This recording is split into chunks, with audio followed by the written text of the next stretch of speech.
გამარჯობათ, მინდა გესაუბროთ მიწის საკუთრებაზე, თუ როგორ წარმოიშვა მიწაზე საკუთრება და რა იცავს ამ მიწის საკუთრებას.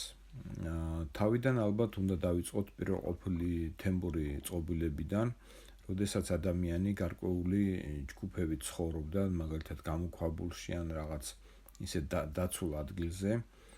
სხვადასხვა მტაცებლებისგან და მაშინ მას მიწის საკუთრების გაცდა არ ჰქონდა, იმიტომ რომ ძირითადად ადამიანის საქმიანობა მაშინ იყო შეგროვებითი სოფლის მეურნეობა და ნადირობა. ისინი აგროვებდნენ ხილს და ნადირობდნენ ნადირზე. რასაკვირველია, ნადირს აქვს თავისი გავრცობის არეალი, მაგრამ თვითონ აი მიწის საკუთრების განცდა გაჩნდა ადამიანში მაშინ, როდესაც ადამიანმა დაიწყო მიწის დამუშავება. ანუ უკვე ფეოდალურ წყობილებაში.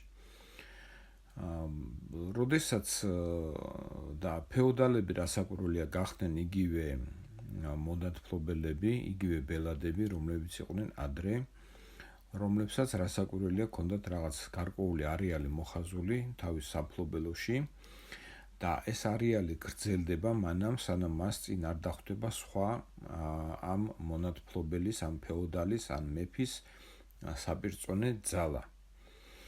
შემდეგ ხდება რა? ან ხდება იმ საპირწონე ძალის დაუფლება, ან მოლაპარაკებით, ან ომებით და ამ მიწის მფლობელობის გაზრდა, ან ხდება დაზავება. ანუ ივლება რაღაც საზღვარი ამ მდინარეზე, ან მთებზე და მეზობლურად ცხოვრობს ორი დიდი მიწის მფლობელი, ხო? მიწის საზღვრებს ასევე ადგენს ბუნებრივი ზღვარი, მაგალითად ოკეანეები, ზღვები, მაღალი მთები, მაგალითად კავკასიონი იგივე, ხო? და ასე შემდეგ. ანუ თავარი რა არის მიწის გაგებაში, აი როგორ უნდა გავიგოთ ჩვენ ეს კერძო საკუთრება მიწაზე, რომელიც იყო ჯერ დაუშვათ მონათმფლობელის, ფეოდალის, მერე ფეოდალი გაერთიანდა სხვა ფეოდალებთან, იქ მეფე გაჩნდა, ხო? მეფე მერე შეიცვალა, გაჩნდა რაღაც წყობილება, ჩამოყალიბდა სახელმწიფო და ასე შემდეგ და ასე შემდეგ. ამას არავითარი დიდი მნიშვნელობა არ აქვს, რასაკვირველია, რაღაც დონეზე მნიშვნელობა აქვს, მაგრამ ჩვენ უნდა გავიგოთ ერთი მთავარი პრინციპი. მიწა შენი იქნება თუ სხვის იქნება, იზრდება იქამდე, სანამ მას არ დახვდება საპირწონე ძალა. ანუ სანამ მას არ დახვდება ის ძალა, რომელიც იმ